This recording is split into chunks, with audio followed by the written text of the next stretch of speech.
the pit or the septic tank gets filled in so quickly that the fecal matters spreads into the environment. As a result of that, environment gets unsafe, and because of unsafe environment, environmental enteropathy leading to malnutrition or undernutrition amongst children, and it is also spreads into the surface body, and surface water gets polluted. As an example, during dry season, Dhaka Wasa cannot pump river water directly into its surface water treatment plant. First, it needs to pre-treat the water, then the pre-treated water goes into the treatment plant.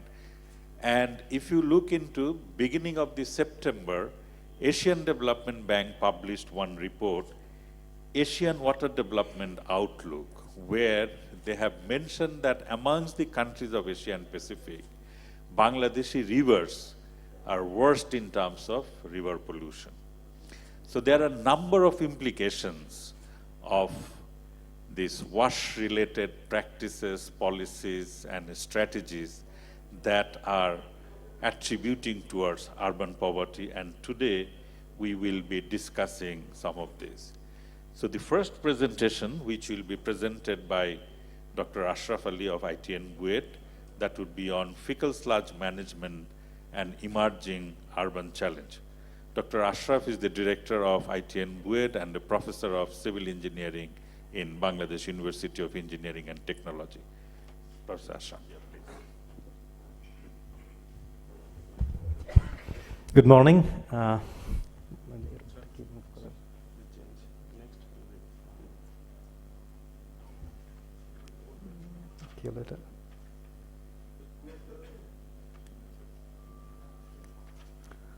Good morning.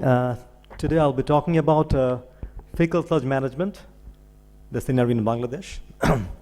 I'll start with the good news. We all know that Bangladesh has achieved a commendable success in reducing open defecation. We have reduced the prevalence of open defecation from 34% in 1990 to about 1% in 2015, which is a very remarkable achievement. We all are aware of it. And if we compare ourselves with our neighbors in South Asia, we can see that we are doing very well, especially with respect to open defecation. We are just right behind Sri Lanka in terms of open defecation. So over the last decade, we have achieved very significant success in reducing open defecation. The question is how we achieve that. In fact, we achieved these through introduction of what we call on-site sanitation systems. These are basically pit latrines, mostly in rural areas and urban slum areas, and septic tank system. So these are the systems which played a major role in reducing open defecation in Bangladesh. We call these systems on-site system. Besides this on-site system, we also have what we call conventional sewage system. This system is available only in certain parts of Dhaka city. The coverage is around 20%. In reality, it could be even less. So except for about a few million people in Bangladesh, the entire country is dependent what we call on-site sanitation system, meaning septic tank system and pit latrines, different forms of pit latrines. Many of you are aware of these systems, but I'll just briefly show you the nature of the systems. This is a septic tank system. This is a septic tank. Wastewater comes into the tank through this inlet. Solid matter accumulates in the bottom, we call it sludge. Floating matter floats, we call it scum. And the relatively better liquid goes into the soakage pit and infiltrates into the subsurface. This is what we call fecal sludge, the matter that accumulates in the septic tank. The septic tank accumulates this fecal matter and decomposes them, reduces their volume, but at some point, the septic tank becomes full and needs to be dislodged. So we can see that if we would like to use this septic tank on a continual basis, it has to be dislodged. Similarly, this is a schematic view of pit latrines. This, excuse me.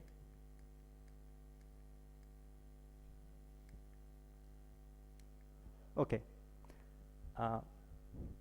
Fecal matter accumulates in this peat, and its volume gets reduced by decomposition, but at some point the peat fills up and needs to be dislodged for continuing use of the latrine. So we all know that peat needs to be dislodged, septic tank needs to be dislodged. But what is actually happening to the fecal matter in reality? We all know that because of non-availability of peat emptying services throughout the country, fecal matter from pits and septic tanks are often drained into low-lying areas directly. When they are dislodged, they are often done manually at great risk to the pit emptiers. Media reported that over 31 deaths of sweepers while they were cleaning septic tanks. This figure could be even higher. This was a figure from 2015. So it's not only very unhygienic, but also very risky. And even if pits are emptied, in most cases, the emptied sludge is discharged into open environment. I'll show you some examples. This is a schematic diagram of what happens in many cases. Since pit emptying services are not available, or it costs you some money, or the pits are inaccessible, people often drain the pit content into nearby low-lying areas. This is a pit latrine without pit. Fecal matter is directly drained into nearby drain or surface water body. And this is a real-life picture. This is a better picture. This is a latrine. This is a low-lying area nearby. And fecal matter from this latrine is directly drained into this water body. This is a similar situation in an urban area where the latrines are basically built on open drains, and fecal matter drops into the drain and flows along the drain through the city. This problem is not only prevalent in slum or low-income communities, this problem is prevalent throughout the city and cities. This is a photograph of some houses in relatively high-income areas, and as you can see, this pumping system is draining the wastewater and fecal matter directly into surface drains. This is another figure from a very posh area, diplomatic area, and you can see that this is a drain. This is not a septic tank manhole. This is a manhole of a pit, and the wastewater is directly draining into the storm drainage system. So this situation is prevailing throughout the country, in slums, in low-income communities, and even in posh areas. No difference across the socioeconomic spectrum. This is a figure, not very pleasant figure, but this is reality. Pits are being emptied very unhygienically at great risk to the pit emptiers. But after emptying, what would he do? Why do he take it? There is no place to take this fecal matter, so he eventually discharges it in a nearby low-lying area or water body, whichever is nearby. This is a photograph of a mechanical pit emptying service. The pit emptiers are coming to the site in vehicles. They are making great efforts for dislodging the pit, but after dislodging, what they're doing, there's no place to take the dislodged material, so they are discharging it directly into a nearby low-lying area or open water bodies. This is a figure from a study conducted with WSP World Bank in 2015.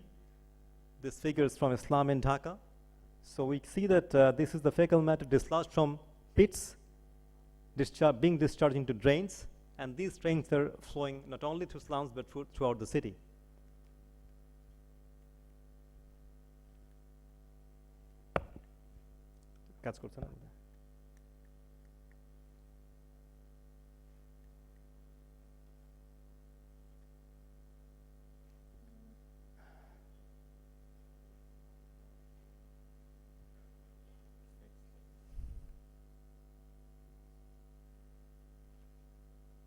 Excuse me, I'll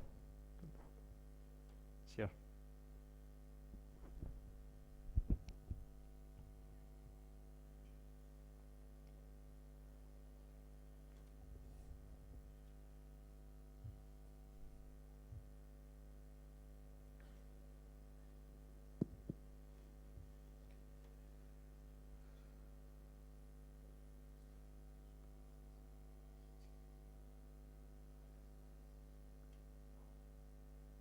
Sorry, we are interrupted by this technical glitch. Ready? Okay.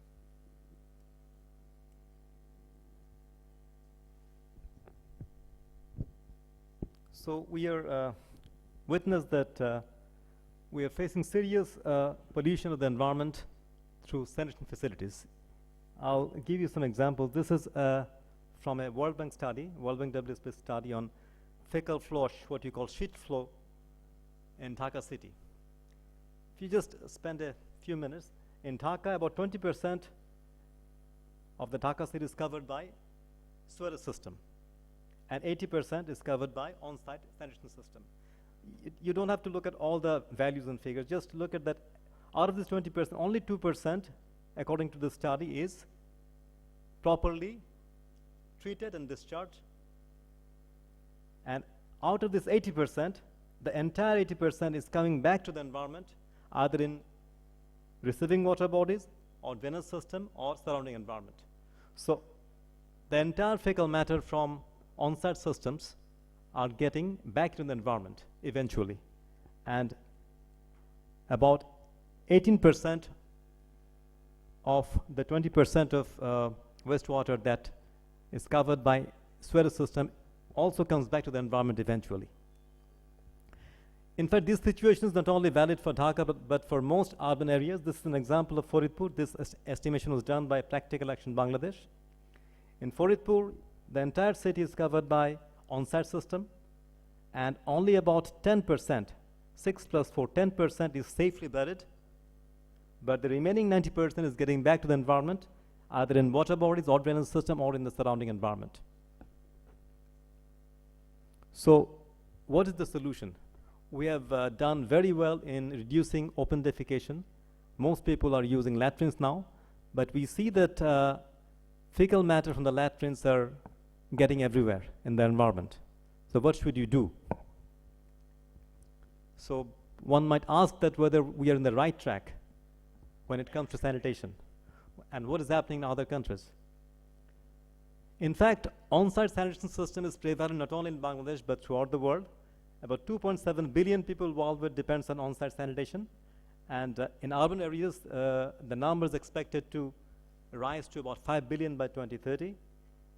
In South Asia, about 600 million people use on-site systems. In Bangladesh, almost entire country is covered by on-site systems.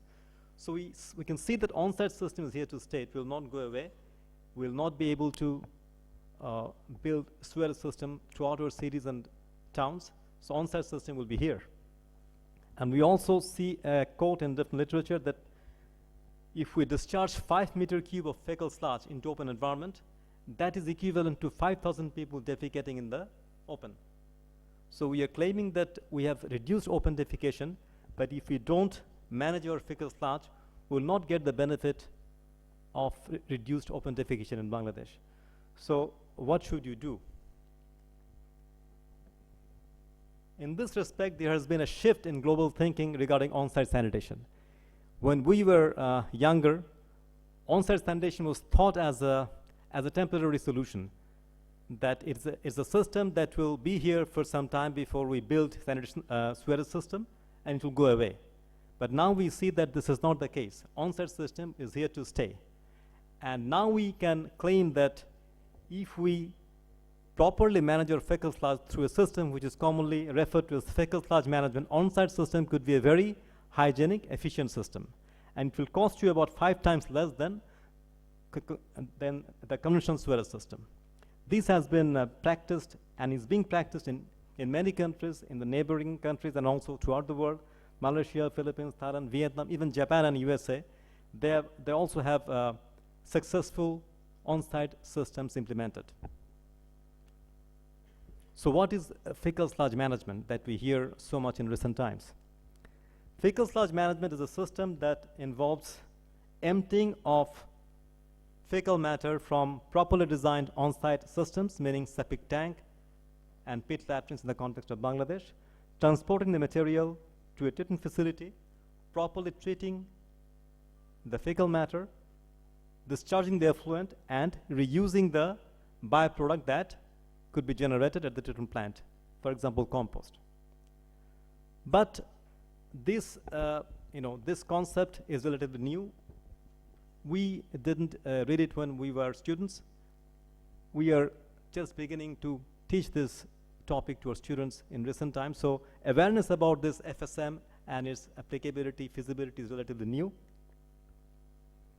But we are seeing very interesting initiatives with support from GOB and NGOs and the developer partners. Many Poroshobhas, many mayors are here today. Many of them will be able to tell you the success stories.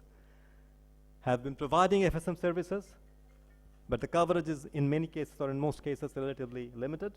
Mechanical dislodging is getting popular, and the traditional PTMTers are getting involved into this mechanical dislodging system, for example, in Shatkhira, in Faridpur.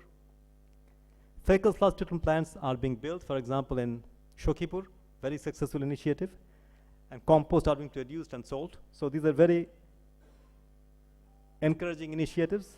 You can see these kinds of mechanical dislodging facilities are now available in many cities and towns and are being used by many people.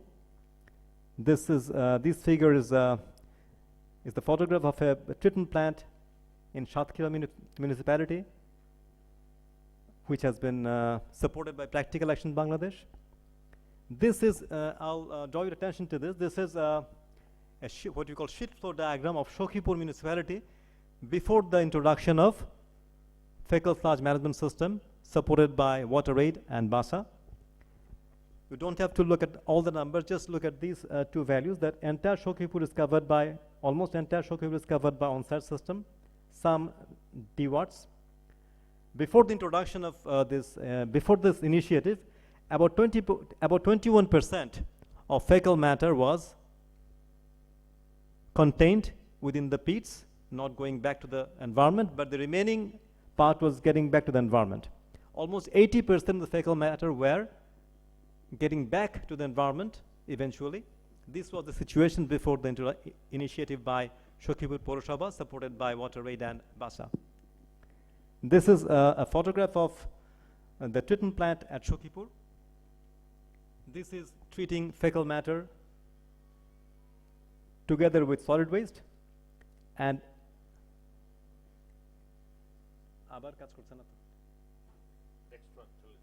next slide চলে যান.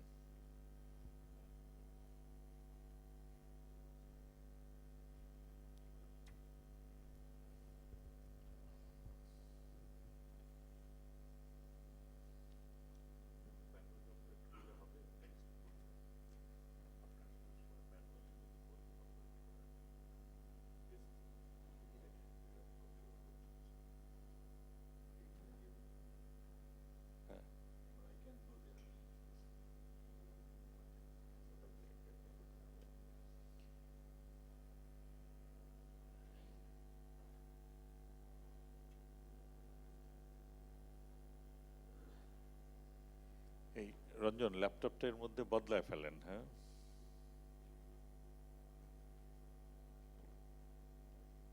আর একটু দরকার লাগলে manually operate করেন, time waste করার চাইতে। If you need to operate it manually, আপনি manually করেন, হ্যাঁ?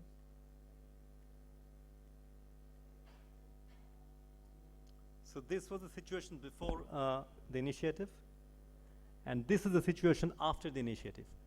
Now we have estimated that WaterAid and BASA and Shokhipur municipality have estimated that now after the introduction of these FSM services, about 60% of fecal matter is being retained, not going back to the environment.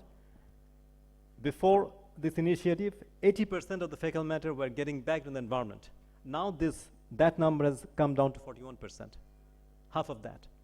So FSM is not something, some photograph on a presentation. It is a reality now in Shokhipur municipality. So these things are very encouraging for us. We can now say that FSM can be implemented and it can reduce open discharge or open discharge of fecal matter into the environment. Indiscriminate disposal of fecal matter into the environment. So this is a reality. Very good example, very encouraging example. Apart from that, there are many positive examples. For example, DPHE is working in 11 Purushabas. DSK and PSTC are providing P-tempting services with support from Dhaka Wasa in some parts of Dhaka city. Practical Action is implementing an FSM system in Faridpur. WaterAid, we have just mentioned that. WUSAP is implementing an FSM service in some parts of Mirpur. SNV is working in Khulna, Kushti, and Jinada. Probably we'll hear from them today. And there are many other similar initiatives. And we also have another encouraging news. These initiatives are being supported by the government. Government has recently formulated what we call an institutional and regulatory framework for fecal sludge management. It has been approved by the National Forum and has been forwarded to the Ministry for final approval. This framework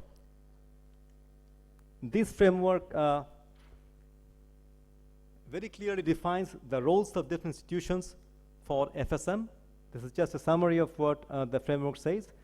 For megacity Dhaka, the responsibility of FSM has been entrusted with DNCC and DSCC. For other city corporations, the main responsibility will be onto the city corporations. For Purushabas, it is the Purushabha Authority, and for rural areas, it will be Union Parishad supported by Upazila Parishad. I'll not go through the details of the IRF, but maybe in another session we can do that. And now the challenge is how we can facilitate implementation of FSM throughout the country in urban areas, probably taking advantage of this framework. So this is a major challenge, and this is a right time to scale up our small initiatives into bigger ones. Thank you very much.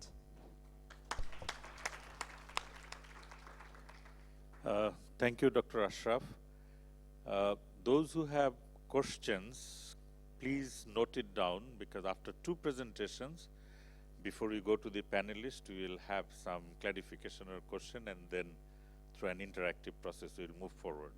Now, the next presentation will be made by Dr. Sajjad Johir on political economy of urban wash. Dr. Sajjad Johir, by training, is an economist, and he belongs to Economic Research Group. So, Dr. Sajjad Johir.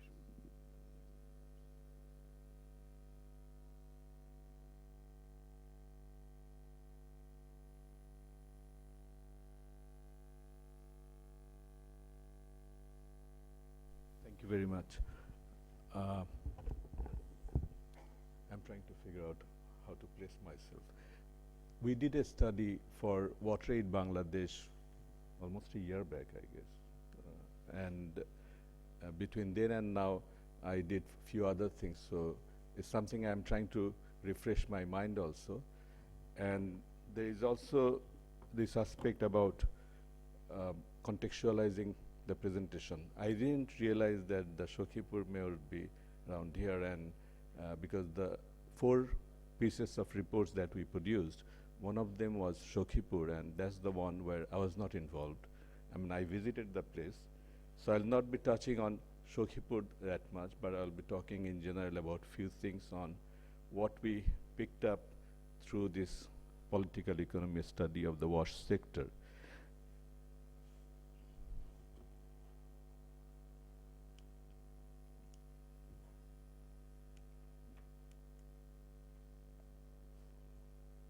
There I did goof up. Okay.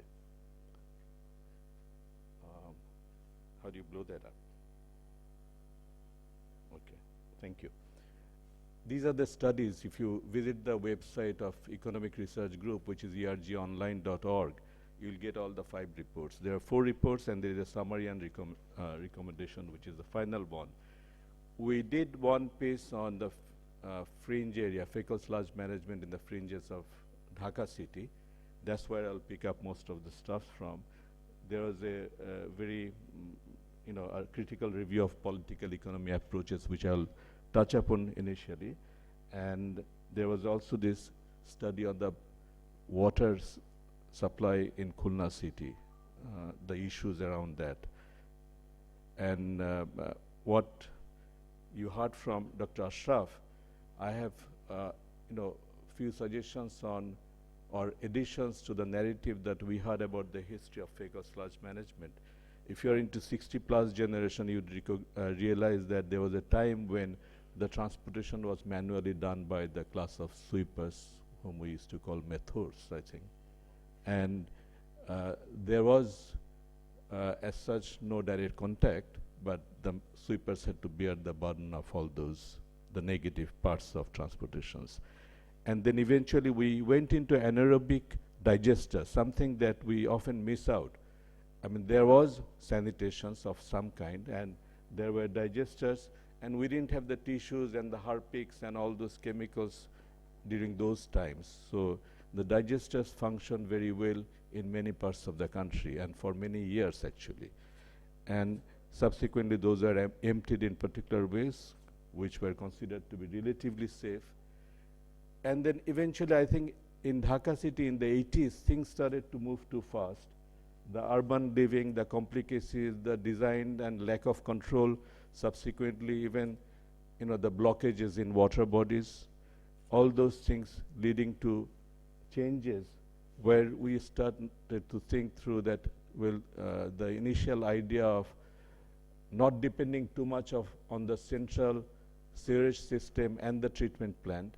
The anaerobic digesters had worked, but subsequently when those didn't work, we started to see things on the ground, and subsequently we started to focus on the centralized treatment plant. And we realized that, well, all those figures are all fictitious because much of it are not being utilized.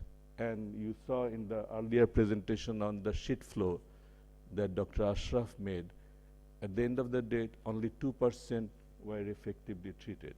That's the status, but something so critical we have been ignoring for too long. And if I can move ahead and talk about what the advocacy points from my presentation will be, is I think we had been too much focused on on-site sanitation for too long. And then we had this idea that the mega plants for treatment in Saidabad or making few more of those would solve our problem. Then we switched back into, you know, the more micro things, the transportations, the fecal sludge management that is being narrowly defined nowadays in terms of the what SNV and others are doing in terms of the transportation from each individual pit to the place wherever. I mean, that wherever is still to be defined, because that's a major question. And my understanding is, I think that is also quite supply driven. And there has to be a balance between the two extremes in terms of having a mega plant at Saidabad or some other places and everybody getting connected with sewage system. At the other extreme, everybody has their own pits in the compound, and the trucks, the vacuum trucks, are transporting everything to some, you know, processing plant. I think there has to be some in-between solution, which is normally you see in all kind of flows, be it electricity, be it roads, be it computer. I mean, you have the grid system, so you'll have some local hubs connected with the bigger central points. That's the basic notion that I'll be trying to, you know, emphasize on, because there is this economics of externality. I mean, each of us remaining sanitized are ending up producing negative externality for somebody else. And that is the broad lesson that we got from studying the fecal sludge management in the fringes of Dhaka city, which I'll quickly touch upon. Which is the one? This is the one. Thank you. Okay. So, see, supply driven versus the argument based on some kind of equilibrium analysis. I'll touch upon the political economy study. Gone are the days of anaerobic digester, on-site choices including the type of scale.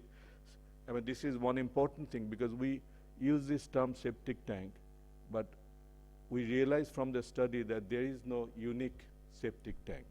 I mean, there is no one type of septic tank that we are, you know, there was this anaerobic digester, we had that notion. Nowadays, if you think about, say, Gulshan Banani area in Dhaka city, since the late 80s, when the storm sewerage was built, you have a situation where each and every property developer immediately connected the whole thing to that storm sewerage. and there is not even containment over a period. It's directly discharged into those storm sewerage. And what that means is there is that microeconomics or the political economy at the micro level with the property developments in Dhaka city, which involves the property developer, the landowner, the would-be buyer, and the Rajuks, engineers, everybody. I'm not getting into the details of it. All I'm suggesting is something have changed, but when we are proposing new things for future, we are somehow brushing aside two aspects, that the septic tank that we are talking about is not homogeneous septic tank. There are septic tanks in places which are of particular type. There are ones which do not exist. So that gets reflected. If you look into, if anybody has interested, and SNV had collected huge amount of data, especially for Khulna city, and you see the use pattern, how frequently do you clean it, kind of things, you'll find that a very low percentage bothered about cleaning it, because they are still stuck up into the anaerobic digester. That's one side of it. So I would think that it's necessary to actually look back into that septic tank concept. I do talk about the negative externality that we produce, and somehow having the background in economics, my general suggestion has been, unless we try to internalize, or a program or effective project tries to ensure that the externalities that we create, the negative externalities that we create, somehow we pay for it. We are not going to actually put a check on the kind of things that we are doing. That's the normal thing that an economist would be suggesting. And my understanding is you need to think through, while you design your program, how do you ensure that the negative externalities are somehow controlled. But there is that dilemma that once we are talking about sanitizations and sanitary living, but the kind of negative externality that produces, we are completely ignoring that. Centralized infrastructure may lead to loss in accountability and its efficacy of capital stock. That has been proven time and again. When I'm referring to centralized administration, I'm referring to the management of the treatment plant, sewage system. That's the kind of lessons we had. Rent sharing in public resources is something I'll be touching upon. And finding end destination of our sheet, revisiting the trade-offs between surface water, and this is a Khulna thing that I'll pick up. I think I'll try to be short and brief now. I don't know why it's not changing. Oh, sorry. Okay. See, we had this political economy study, and if you talk about political economy amongst development practitioners these days, you would get something which is outlined at the top.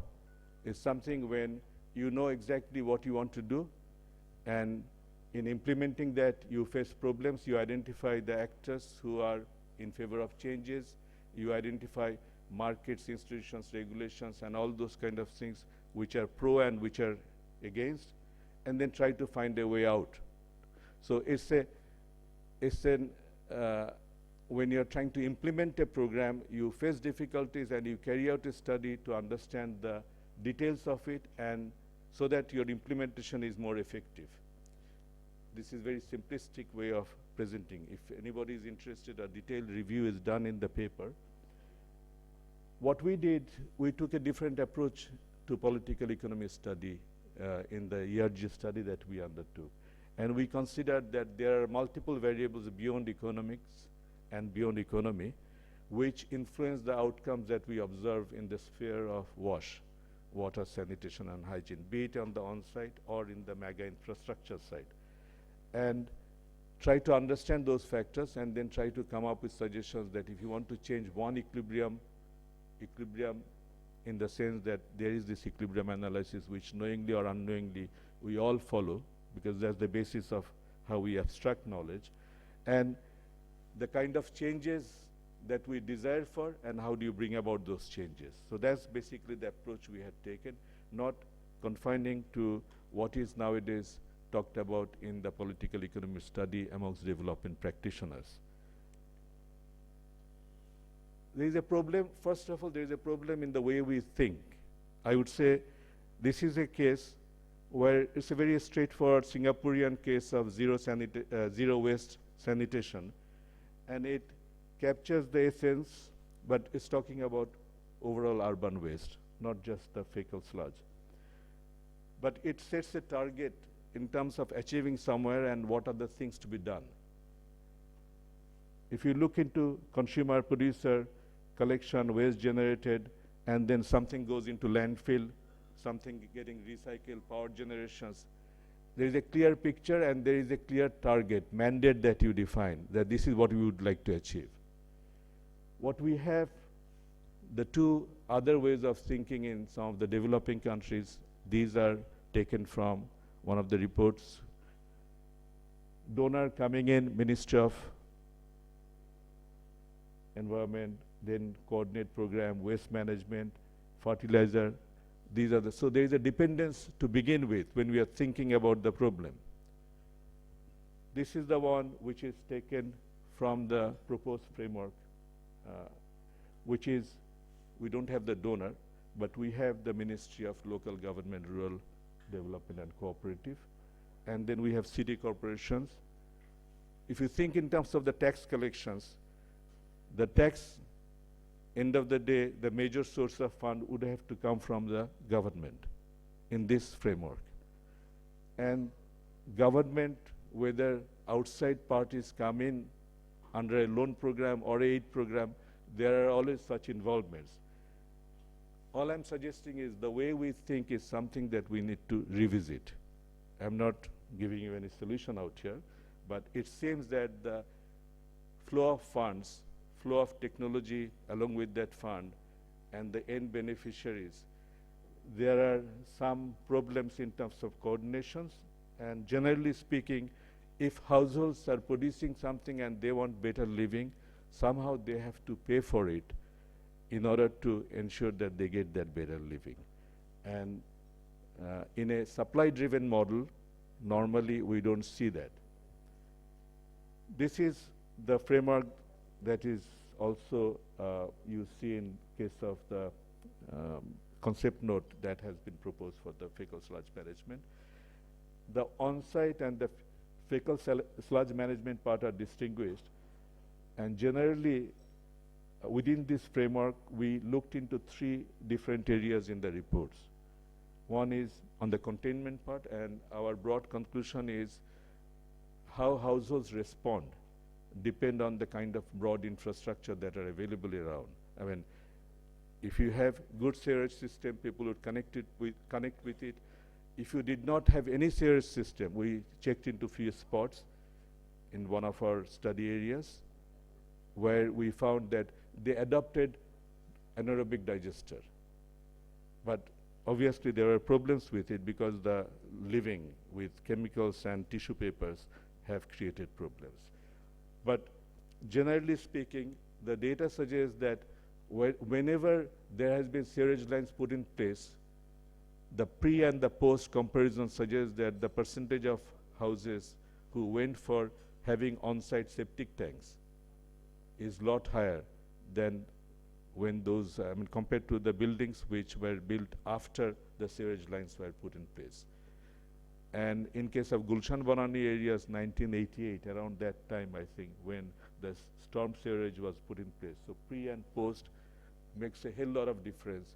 If you're living in a house which is pre-1986, 87, would mean something if you're living in a house post-1988. Even the property developer may not be able to tell you where the septic tank is in that compound. This is from the Rajuk map. You can see the water bodies shrinking over the years.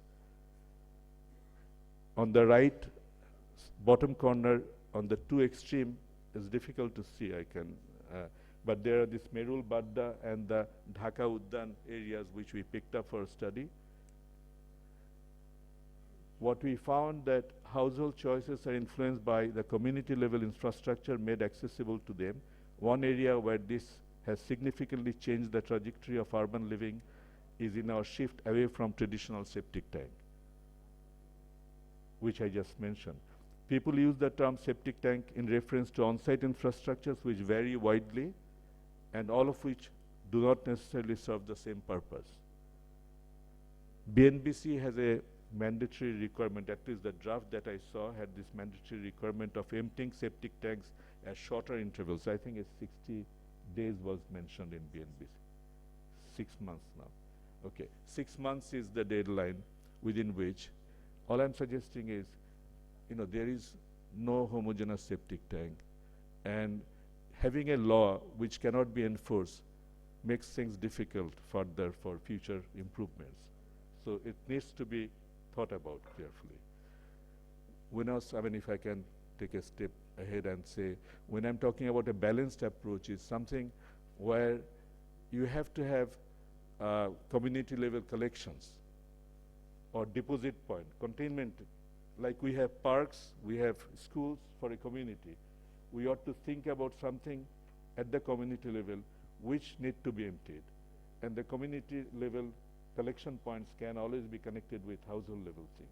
Because SNV, to my knowledge, has been facing problems in connecting with all places. DSK had been facing in Mirpur area, connecting with all the individual pits. This is where some major rethinking needs to be done for involving community, which also ensures better management. Now, there are 3 stakeholders for the property developers, owners, and regulators. And we found that there are problems at the micro level incentives which need to be addressed if you want to get proper participation from them. In cases of public money spent on infrastructure, we realize that in many parts where people are paying for the, having sewerage lines built, which is coming from the municipality fund or the Union Parishad fund, and there is a lot of sharing going on. So people are paying, the government is paying, but the payments made by the people are going into the hands of major decision makers.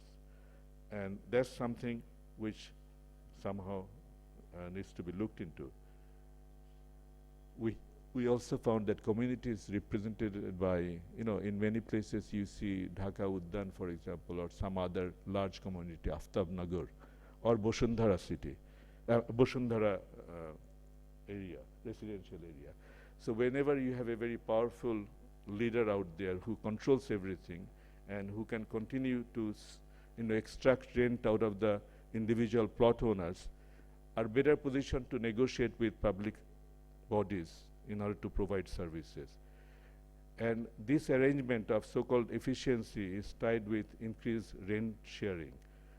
I'm not getting into the details. All I'm saying that, okay, I'll just briefly touch upon the water issue. The reports deal with the extraction and how we moved from, surface water to the groundwater, and then we are looking for ways back to surface water. And there are good justifications. We took the case of Khulna and we realized that were there any major resistance to changing or moving back to surface water, we realized that there isn't much except there is a Mayur River which can provide as a reservoir of surface water, rainwater as well as the long-term surface water, and can supply to Khulna city. But the resistance comes from a very small minority of fish farmers, the kher owners, which can easily be done away with, because it's the central level decision could actually completely remove those restrictions. But somehow those were not taking place because, this is our understanding, because the incentive to engage in those projects are less lucrative to officials who find a lot more money in mega projects. So you have the Khulna water supply project, and if you look into the kind of contractor arrangement, see there's, Zillur must have done studies on the local governance and the contractor business. And there's a large percentage of contractors who are normally involved in the local governance and who influence the project choices.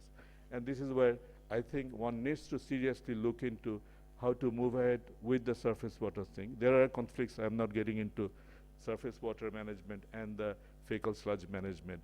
I'll stop it here. If there are questions later, we'll talk about it. Thank you.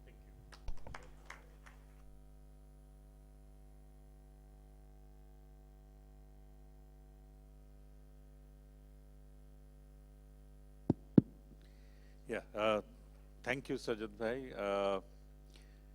Now, before we move on to the deliberations of the panelists, if there is any question at this moment, we will not ask for any comments, just clarifying question to the presenter like Dr. Ashraf or Dr. Sajjad. কেউ যদি বাংলায়ও প্রশ্ন করতে চান প্রশ্ন করতে পারেন, but please hold your comments and other additions for a later moment. Yeah, I see a hand here. Yeah, please. এখানে একটু মাইক দেবেন এই টেবিলটাতে। মাইক কার কাছে? একটু ভলান্টিয়ার যারা আছেন, হ্যাঁ প্লিজ।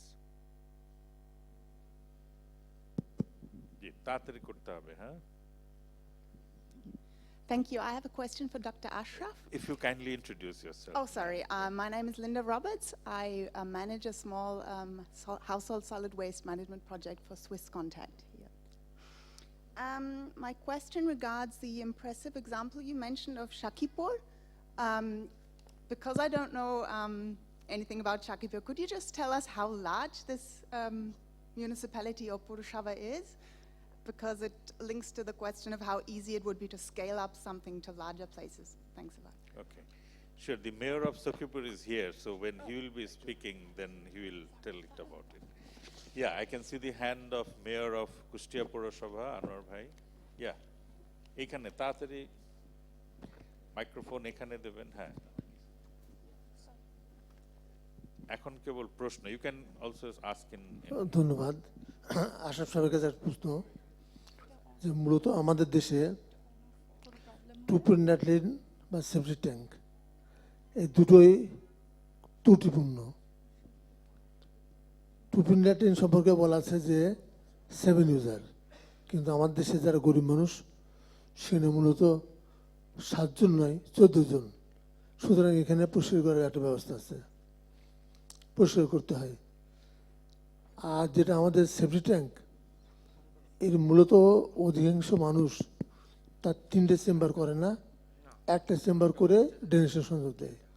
যেখানে 3টে চেম্বার আছে অথবা সকপিট আছে, কিন্তু দেখা যায় বাংলাদেশের যে ওয়াটার লেভেল 8 মাস থাকে উপরে, যেখানে শোক করার কোনো সুযোগ নাই। সেক্ষেত্রে আমরা আমাদের 2004 সাল থেকে আমাদের যে ভ্যাকুটার দিয়ে গেলা উঠায়নি, নিয়ে আপনার বেডে দিয়ে আপনার সার তৈরি করার চেষ্টা করছি। এসএনবি আমাদের এই ব্যাপারে সাহায্য সহযোগিতা করছে। কি প্রশ্ন হচ্ছে, যখন সেপ্টিক ট্যাঙ্ক থেকে আমরা তুলছি শুধু পানিটাই উঠছে, এর সঙ্গে সলিড ওয়েস্ট যেটা উঠছে না, যেহেতু ওটা শক্ত হয়ে গেছে। যেটা আমাদের কাছে চেষ্টা করি থেকে এটা ডিফিকাল্ট হচ্ছে। আচ্ছা, ঠিক আছে, আপনার প্রশ্নটা আনোয়ার ভাই আমরা বুঝতে পারছি। আমরা থ্যাংক ইউ। শিওর, এখানে professor Alamgir is here. I mean, he is also quite experienced in this line, so when he will be responding, either Ashraf bhai or Professor Anwar, we will take the last question from here and then we'll come back one more round definitely. Please. আমি সুমন, কাজ করি বাসা এনজিওতে। আমি জানতে চাই যে বাংলাদেশে এখন ফিকেল স্ল্যাজ ম্যানেজমেন্ট ট্রিটমেন্ট কয়টা রাউন্ড দ্য ইয়ার অপারেশন করছে, এমন প্ল্যান কয়টা আছে সারা বাংলাদেশে? ধন্যবাদ। Thank you. So he wants to know how many plants are working throughout Bangladesh. আসসালামু আলাইকুম, আমি প্রধান পরিচ্ছন্ন কর্মকর্তা চট্টগ্রাম সিটি কর্পোরেশন। যে আপনাদের ওই যে ফিকেল স্ল্যাজ ম্যানেজমেন্ট আমাদের চট্টগ্রামে কাজ চলতেছে। এখন কথা হলো যে আমরা স্যানিটেশনের ব্যাপারে আমাদের একটা জরিপ থাকা উচিত, যে কত % আমাদের বাংলাদেশে এখন স্যানিটেশন হয়েছে, তা একটা জাতীয় পর্যায়ে যে আমরা যদি একটা জরিপ চালাই কত %, এটাই ঠিক হবে। এখনো পর্যন্ত জরিপটা চালানো হয়নি। আর যে 2 সিটিতে আমাদের ঢাকাতে কিছু যদি সুয়ারেজ লাইন থেকে থাকে, চট্টগ্রামে কোনো সুয়ারেজ লাইন নেই। যেহেতু সুয়ারেজ লাইনে আউটলাইনের সুইচিংয়ের পানি অর্থাৎ যে সেফটি ট্যাঙ্কের পানি নালাতে গেলে সাধারণত পরিবেশ দূষণ হয়। তো এই ব্যাপারে আমরা অর্থাৎ কী ধরনের করলে পরিবেশটা দূষণ হবে না, এইটা জানতে চাচ্ছি আর কি। Okay. So he is the Chief Executive Officer of Chittagong City Corporation, and he wants to know about statistics of sanitation coverage, whether any survey nationally present or not. And the second one, a problem of Chittagong City Corporation, there is no piped sewers network there. So the outlets are being given into the drain, which contaminates the water. So anyway, before we responding, because amongst the panelists, there are number of experienced people like Professor Alamgir, Engineer Robin Raihan, who is the Superintendent Engineer of DPHE, who also have experience of running the projects under which DPHE actually worked in, I think, 16, okay. So probably this would be a good point that if I request Engineer Robin Raihan to say a few words about the DPHE initiative and how you see future of containment of fecal matter and make the sanitation actually, in real sense, sanitation safe and sound for the country. So, yeah, around 5 minutes or so would be good, yeah.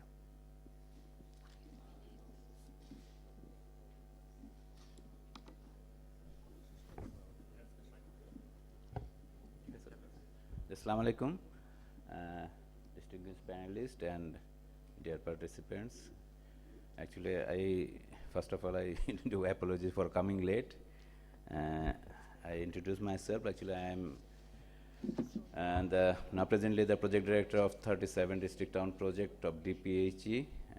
It is now about 32 years in this DPHE now, and this way, that way, actually, I almost this 30 years I was involved in the urban water supply and sanitation. Actually, I just make it brief. Actually, I was in the later stage, I was the project director of the 16 town secondary town water supply project funded by Asian Development Bank and OPEC. Actually, in that project, for the first time, actually, we introduced FSM. Actually, I also did not have much idea about this, so there was some kind of dilemma whether it will be successful or not. So we could manage, out of 16 towns, we could manage 11 towns to manage this fecal management. So our experience is that actually we know that cleaning a septic tank is a really a tough job, even in Dhaka city. So WASA is maintaining only 20 to 25% of sewerage system. Other is all are maintaining this septic tank system. So cleaning a septic tank is always, we see in the newspaper that there is lots of casualties happens, the cleaner dies, something like that, this kind of thing we see. So my experience, short experience, I am not an expert, I'm not an expert of this, just my short experience. What I gathered is actually, if there is a proper publicity, if we can apprise the Paura Sabha people, then I think there is no reason not making successful this idea, because just in personal level, if you want to clean a septic tank or something, 4,000–5,000 taka is always required. Hiring the cleaner or sweeper, whatever you call, where you have to dump, there is another question. So suppose in some of the Paura Sabha Lakhipur and some of the Paura Sabha, they are really doing good, and they are doing business, and they are earning profit on that. So my experience that if we can, the respected mayor can make proper publicity to the people that okay, we have there is a facility of cleaning your septic tank, so please come to us. So this is one thing. Actually, another thing is actually in our system DPHE, whether it is water supply or sanitation, actually we just assist the Paura Sabha in just constructing the infrastructure and all these things, and after the project we hand over to the Paura Sabha. So this is true, that because as I told, actually I know PWSs. I think for last 32 years I know almost every big town of all the district towns of Bangladesh I had the opportunity, other than few towns, I had the opportunity to work there. So PWSS, I feel that for whether it is water supply and sanitation, there needs some people there who can understand. Actually, there is only one water super, whether it is assistant engineer, water super, and there is there. It is not possible for him to manage all these things. So for my personal thing is to manage all these things. There is to strengthen the PWSS, Purushabha Water Supply and Sanitation section. So these are the things actually what we, I visited some of the towns after the construction of this record management. So there is a mixed kind of experience actually. That's why I told that there's some are doing good, some are actually this Bakutech. So this is sometimes used maybe for other purposes. I'm not going to disclose all these things. So these are the mixed experience. But my positive side is that DPHA have shown the way. This is the government's I think that this is always the government's responsibility to show the way, the how to do, and other people will just may follow the things. So I think that if all these private sector, the NGO, if they come forward, so I think that this fecal service management things definitely will flourish more than what we are at this stage now. So that, thank you very much. Thank you. Thank you, Engineer Robin Raihan from DPHE. Maybe this would be a good point to ask one of the mayors of medium-sized kind of municipality that the PWSS, which is Purushabha Water Supply and Sanitation section, and what is the capacity in the Purushabha? মানে পৌরসভাতে আপনাদের সক্ষমতাটা কিরকম, আপনাদের staff, জনবল, তারপরে কারিগরি শক্তি, engineer, পানির বিল তোলা বা এই যে স্যানিটেশনের বিষয়গুলো ম্যানেজ করা, এই জায়গাটাতে আপনারা কিরকম বোধ করেন?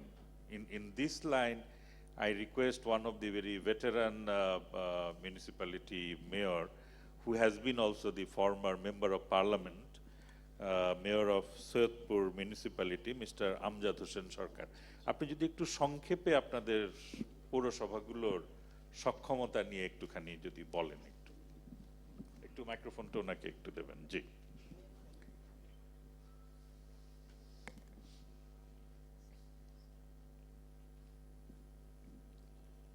আসসালামু আলাইকুম, আমি মেয়র সৈয়দপুর পৌরসভা। আসলে আমি ব্যক্তিগতভাবে অসুস্থ, তারপরেও আমার পৌরসভায় কিছু কাজ হচ্ছে, এখান থেকে কিছু শেখার আর দু একটি কথা বলার যে সুযোগ করে দিয়েছেন, এই জন্য আপনাদেরকে ধন্যবাদ জানাচ্ছি। সৈয়দপুর পৌরসভা ভাষাগত দিক থেকে দুই ভাষায় বিভক্ত। আমরা হলাম বাংলা ভাষাভাষীর, আর 65% জনগণ হলো উর্দু ভাষাভাষীর। তারা এসেছেন বিহার থেকে। কোনো জায়গার বদনাম করব না, করা উচিত নয়, বিহার সম্পর্কে আমরা সবাই জানি। গতানুগতিকভাবে ঢাঙ্গর দিয়ে আমরা এর আগে ময়লাগুলো অপসারণ করতাম, এবং এটা ওপেন জায়গার মধ্যে রাখা হতো, যার কারণে বিশেষ করে এমন কিছু জায়গায় ফেলানো হতো যার গন্ধে থাকা যেত না। অন্ন, বস্ত্র, এই যে স্বাস্থ্য, শিক্ষা, বাসস্থান, 5টি মৌলিক অধিকারের মধ্যে যদি স্বাস্থ্য হয়ে থাকে, তাহলে এই স্বাস্থ্যের কারণে আমাদের যে মলমূত্রগুলো আছে এগুলো যে রোগ ছড়ায়, এর জন্য রাষ্ট্রীয়গতভাবে এখনো জরিপ থেকে শুরু করে কোনো প্রজেক্ট, অর্থাৎ এটা ডাম্পিং করার জন্য কোনো প্রজেক্ট এখনো আমার মনে হয় 2-1টি পৌরসভা ছাড়া, তার মধ্যে আমার বন্ধু সখীপুরের মেয়র খুব সুন্দরভাবে এটা উদাহরণ সৃষ্টি করেছেন। এরকম 2-1টি 10-11টি পৌরসভা বাদ দিয়ে আর কোথাও নেই। আমি যেটা বলতে চাই সেটা হলো আমাদের পৌরসভায় ভেকুটেক একটা রয়েছে। আমাদের পৌরসভায় জনবল কম, তারপরেও চলছে, আয় থেকে ব্যয় আমরা করার জন্য চেষ্টা করতেছি, কিন্তু সেটা সম্ভব নাও হতে পারে। 2 বছর চলার পরে এই পৌরসভার ভ্যাকুটেকটি যখন নষ্ট হয়ে যাবে, তখন এত টাকা দিয়ে কেনার মতো সামর্থ্য আমাদের হবে কিনা সন্দেহ রয়েছে। আবার আমরা 100 শতক জমি যেখানে দিয়েছি, এখানে হয়তো একটা বড় প্ল্যান্ট হবে, কিন্তু সেই সঙ্গে তো মানুষও পারবে। তো রাষ্ট্রীয়গতভাবে যে জায়গাগুলো খাস জমি আছে, সেই খাস জমিগুলো যদি পৌরসভাগুলোকে দেওয়া হয় এটা ব্যবহারের জন্য, প্ল্যান্ট তৈরি করার জন্য, তাহলে আমার মনে হয় সুন্দর প্ল্যান্ট তৈরি করে এই মানব বর্জ্যগুলোকে সারে রূপান্তরিত করে, যেমন আমার বন্ধু সখীপুরের মেয়র তৈরি করেছেন এবং উদাহরণ হিসেবে দেখাচ্ছেন, এর চেয়ে আরও ভালো হতে পারে। তা আমার কোশ্চিন হলো যে রাষ্ট্রীয়গতভাবে এটার পদক্ষেপ গ্রহণ যদি না করা যায়, তাহলে এনজিওকে দিয়ে বা অন্য কাউকে দিয়ে শতভাগ কার্যক্রম সুষ্ঠুভাবে করা সম্ভব হবে কিনা আমার সন্দেহ রয়েছে। এই জন্য রাষ্ট্রীয়গতভাবে এটার প্রয়োজনীয়তা অনুভব করে কাজ করা দরকার। সেই থেকে মন্ত্রণালয় থেকে লোক নিয়োগের ব্যাপারে ছাড়পত্র দেওয়া, মেয়রদেরকে লোক নিয়োগের বন্দোবস্ত করে দেওয়া, সেই সাথে ভ্যাকুটেকের জন্য লোক নিয়োগের ব্যবস্থা করা।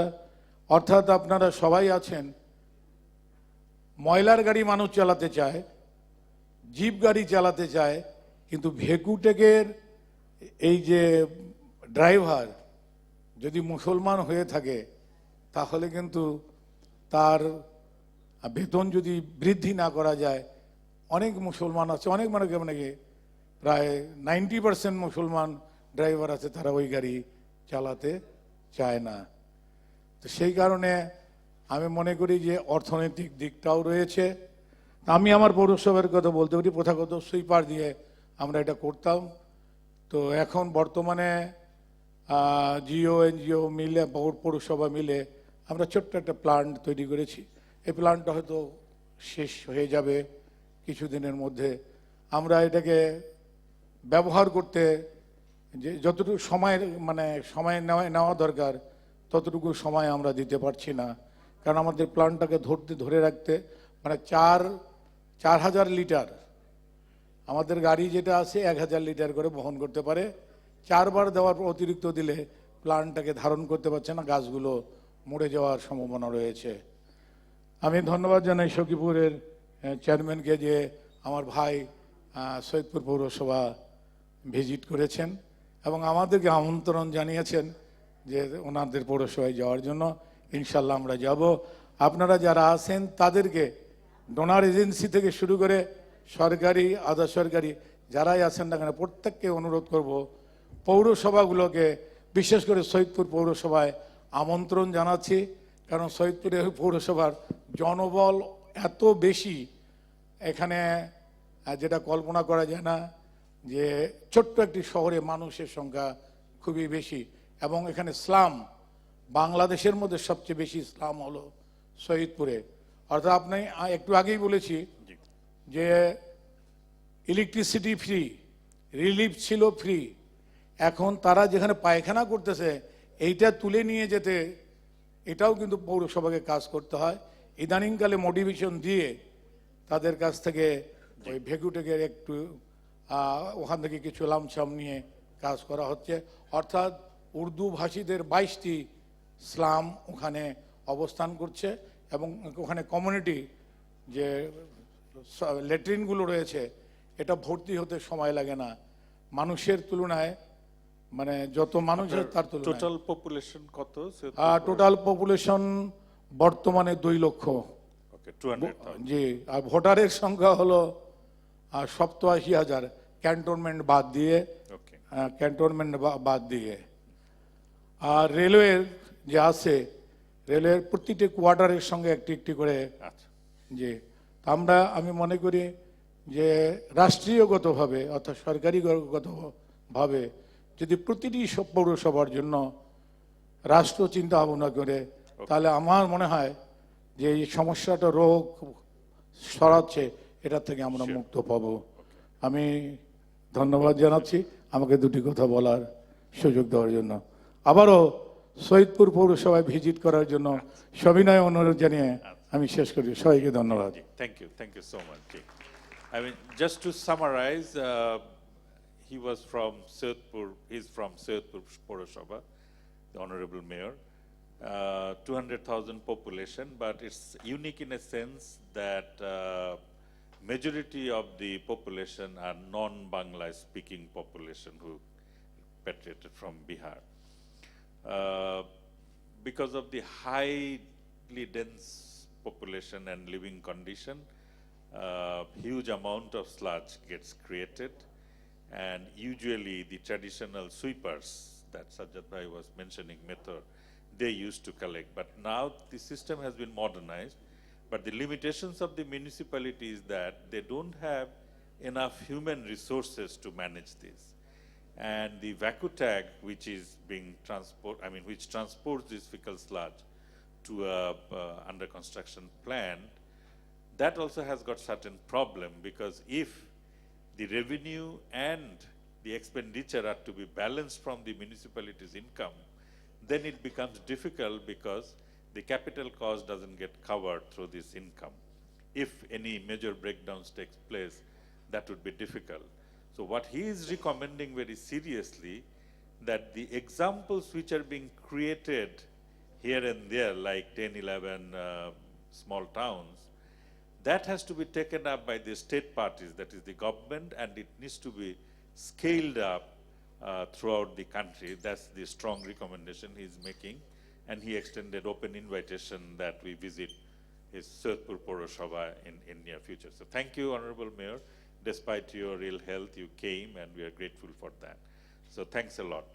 Now let me move back to one of the panelists, Magnus, who is the second secretary of what we popularly know as SIDA, or Swedish SIDA, because to distinguish from Canadian SIDA, we always say Swedish SIDA. So the second secretary of Swiss Embassy and Development Wing Chief of SIDA, Magnus Andre. So Magnus, please.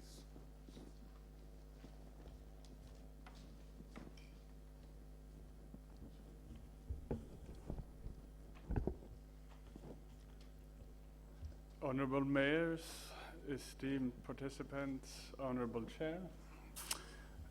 I'd like to begin with expressing my gratitude to the organizers for inviting me to this panel and for giving me the opportunity to highlight some issues around fecal sludge management, a topic I think deserves all the attention it can get. Sanitation experts have been very successful in increasing public discussions around issues related to sanitation and hygiene. We now have prime ministers talking about open defecation, fecal contamination, and household latrines. This openness hasn't always existed, and the progress is most welcome. But one critical area of urban wash still remains largely under the radar. I would call it the stepchild of sanitation, fecal sludge management. And for very understandable reasons, it's not a nice little subject. It focuses on what happens to your excreta after you use the toilet. It's a complex issue involving a multitude of stakeholders that is difficult to manage. It's also expensive, especially in an urban context like Dhaka, in a mega city that have congested transportation, where access to the on-site sanitation is very difficult, and where land for treatment and treatment facilities are very expensive. But on the other hand, if we don't invest in fecal sludge management, will we get the rewards from achieving basic or eliminating open defecation, of achieving very high levels of improved sanitation and improved drinking water, if the fecal sludge from the latrines still ends up in our communities by having latrines connected to storm drains or dumping the fecal sludge in rivers and lakes. I'm here today because two of Sweden's development priorities in Bangladesh, health and environment, would be greatly benefited if fecal sludge management were to be improved. I very much enjoyed the presentations and the address by the panelists, and I look forward to the upcoming discussions because we have to remember that fecal sludge management in a mega city like Dhaka is extremely challenging. And for my input to today's discussion, I would like to highlight three issues. First, a functional fecal sludge management system in a large urban area will not be achieved without the active participation as a service provider by the private sector. I believe that the fecal sludge management path of collection, haulage, treatment, and disposal can be optimized and made cost-effective by the dynamic and innovative Bangladeshi private sector. But to achieve this, there's a need for strong regulation and active enforcement of rules, codes, and contracts. We heard from Dr. Juhi that there is a framework that has been developed, and hopefully that framework will be able to regulate and assign the different roles and responsibility of the stakeholders, because contracts should be awarded to ensure that services are available and affordable in all urban areas, not just areas with developed infrastructure that are easily accessible. And a long-term strategy should also be established, providing companies and organizations with the necessary confidence to make large investments that are needed to develop solutions and to increase capacity. The system needs to be designed according to the unique context here in Bangladesh, but lessons learned from other countries should be used as input. Will the system be centralized or semi-centralized? Which part of the operation will be outsourced to the private sector? How should the private sector be incentivized to deliver quality services? This brings me to the second issue I would like to raise. How should the FSM system be financed, or simply who should pay for the services? Experience has shown that the willingness to pay at user level is usually much lower than the actual costs of managing the system. But on the other hand, the benefits to the community of a functional systems in terms of improved environment and health are significant. This underlies the importance of studying different pricing models, and it also makes a case for the use of subsidies to reach cost levels that are affordable and acceptable to all users. Also, how services are paid for have been shown to affect quality. Getting paid for amount of waste that is delivered to a treatment facility instead of getting paid for the amount of waste that is collected has been shown to limit the problem of dumping. And now the third issue. How can fecal sludge management get higher on planning and monitoring agendas? I believe that we usually get exactly what we measure, which is not necessarily the outcome that we're hoping for. Because of this, it's important to develop suitable indicators for fecal sludge management and introduce them into our long-term plans and strategies. If access to improved sanitation is the only indicator used to assess the quality of sanitation services, we will get a lot of improved sanitation facilities, but not necessarily an improvement of the FSM system. Don't get me wrong, access to improved sanitation is a very important aspect of the sanitation system, but to take the next step on the sanitation ladder, the scope of the monitoring framework needs to be expanded to include aspects of fecal sludge management. This is especially important in the urban context. And relying on some methodologies originally designed for the rural wash can sometimes lead us towards the wrong issues. And to sum up, the areas that I wanted to raise were the need to work actively with an engaged private sector, the need to develop functional funding mechanisms for affordable and acceptably priced services, and the importance of including FSM indicators in national planning and monitoring frameworks.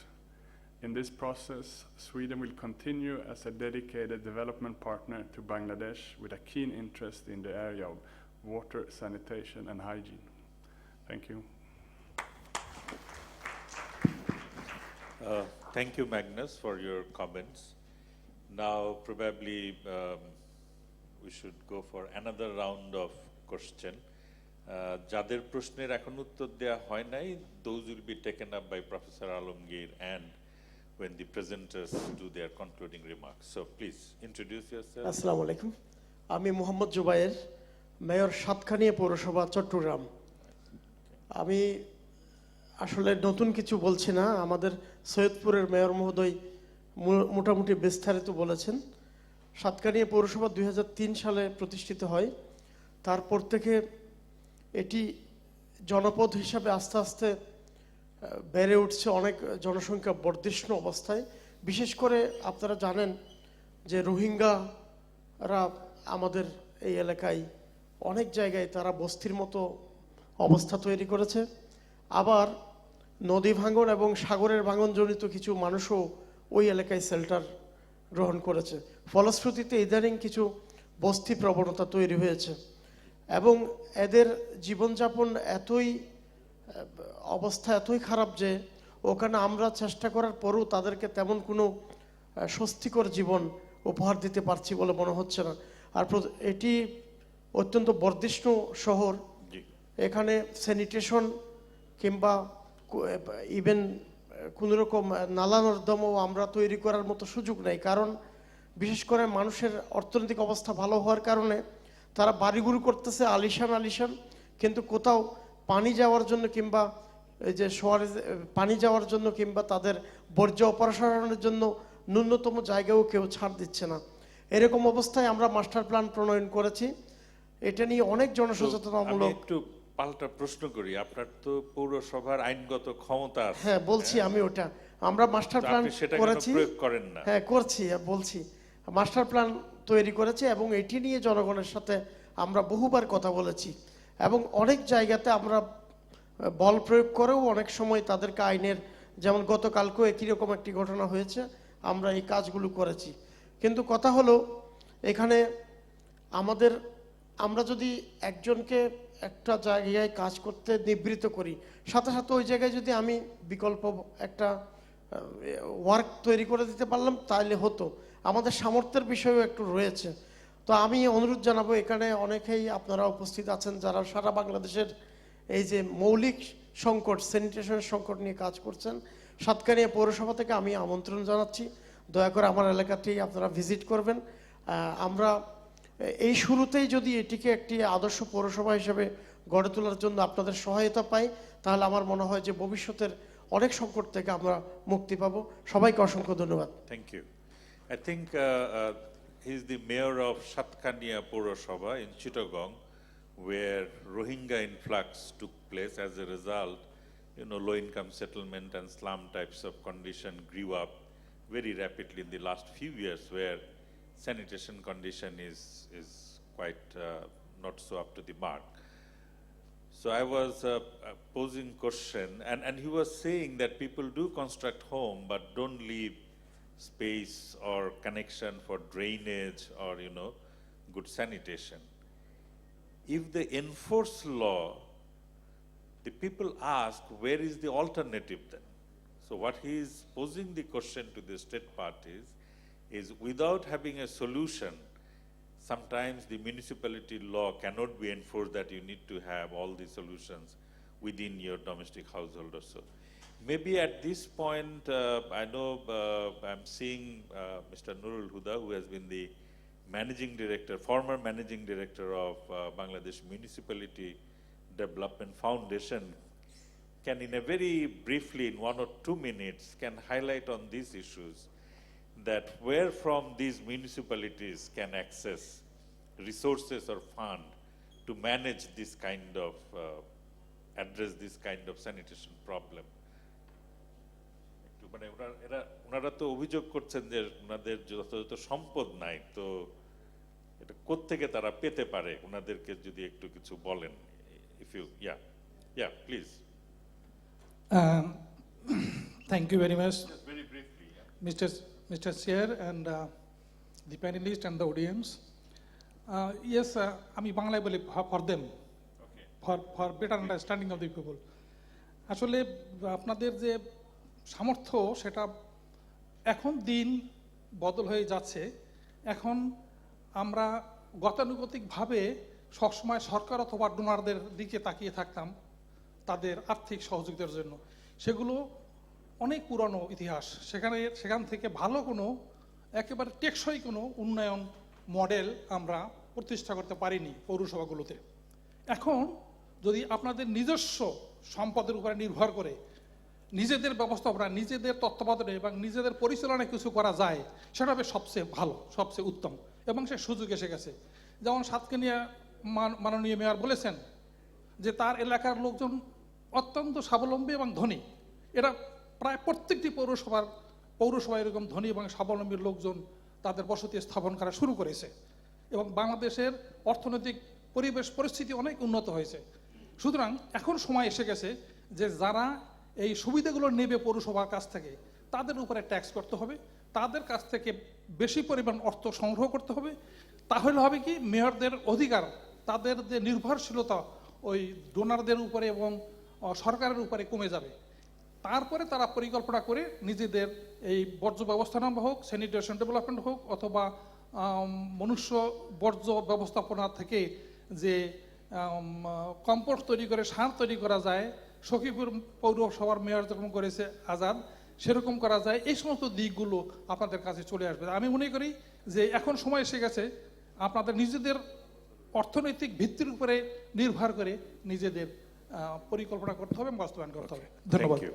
Yeah, so basically the former managing director of BMDF is asking the Pৌরসভাs to be self-reliant. But probably there could be a few arguments whether the capital costs required, especially which creates public goods, whether those are to be supported with capital investment or not. But I mean, that could be a long discussion. But for the knowledge of the others, the institutional regulatory framework for fecal sludge management there, and it's already actually in the circular, that 14% of the holding tax can be imposed if the Pৌরসভা comes up with solutions of fecal sludge management. অর্থাৎ যেসব পৌরসভা fecal sludge ম্যানেজমেন্টের ব্যবস্থা করবে তারা holding ট্যাক্সের 14% charge করতে পারবে fecal sludge ম্যানেজমেন্টের ট্যাক্স বাবদ। এরকম একটা আইন আমরা পরে আপনাদেরকে কপি দেব। So at this stage, I would like to go back to the much discussed Mayor of Shokipur Pৌরসভা, that very briefly what you have done in your Pৌরসভা which can inspire others or should be scaled up. আপনি একটু সংক্ষেপে একটু যদি বলেন।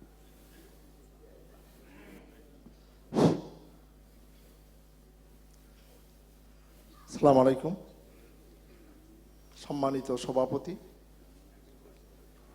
সম্মানিত অতিথিবৃন্দ, আমার সহকর্মী, সম্মানিত মেয়রবৃন্দ, যারা বাংলাদেশকে ভালোবেসে বহু বুদ্ধিজীবী, শিক্ষিত এবং যোগ্যতা সম্পন্ন যে সকল মানুষ অন্য চাকরি না করে এই বাংলাদেশকে ঘোরার জন্য বিভিন্ন প্রকল্প নিয়ে তারা কাজ করে যাচ্ছেন, বিশেষ করে বিভিন্ন এনজিওর প্রতিনিধিবৃন্দ, কর্মকর্তাবৃন্দ, কর্মচারীবৃন্দ, উপস্থিত সুবুদ্ধি মণ্ডলী, সবাইকে আমার পক্ষ থেকে আন্তরিক অভিনন্দন এবং ধন্যবাদ জানাই আমি আপনাদের সামনে দু একটি কথা উপস্থাপন করছি। আমি শ্রদ্ধার সাথে স্মরণ করি এবং কৃতজ্ঞতা জ্ঞাপন করি যার উৎসাহে উদ্দীপনায় সখীপুর কুকম্পোস্টটি করা সম্ভব হয়েছে সেই শ্রদ্ধেয় আজকের অনুষ্ঠানের সভাপতি জনাব খায়রুল ইসলাম। আপনি একটু মূল পয়েন্টে চলে আসেন তাড়াতাড়ি। হ্যাঁ, আরও জানাচ্ছি বিএমডিএফ এর এমডি মহোদয় কথা বললেন, যিনি আমার পৌরসভাকে 3.5 কোটি টাকা দিয়ে আমার পৌরসভাকে এগিয়ে নেওয়ার জন্য উনি কাজ করেছেন। এবং আমার এই কুকম্পোস্ট যেদিন উদ্বোধন হয় আমাদের নুরুল হুদা সাহেব সেদিন উপস্থিত ছিলেন, উনি আমার পৌরসভা সম্পর্কে জানেন। আমি শুধু বলতে চাই আমরা এই পৌরসভাগুলি এগিয়ে নেওয়ার জন্য বিভিন্ন পদক্ষেপ গ্রহণ করে থাকি। আমরা স্বায়ত্তশাসিত সংস্থা, এটা এই কারণেই বলবো, যদি একটি সাইকেলও কিনতে চাই সচিবালয়ের পারমিশন ছাড়া, মন্ত্রণালয়ের পারমিশন ছাড়া আমরা একটি সাইকেল, একটি কম্পিউটার কিনতে পারি না, তাদের অনুমতি নিতে হয়। অথচ আমাদের বলা হয় স্বায়ত্তশাসিত সংস্থা, আমরাই একমাত্র ট্যাক্স ধরতে পারি, আমরাই একমাত্র আইন করতে পারি উপবিধি মোতাবেক। কিন্তু যদি মন্ত্রণালয় অনুমতি না দেয় তাহলে কিছু করা সম্ভব না। আমাদের মফস্বলের যে পৌরসভাগুলি, গ্রাম অঞ্চল, এখনো আমার পৌরসভার 18.29 বর্গ কিলোমিটার,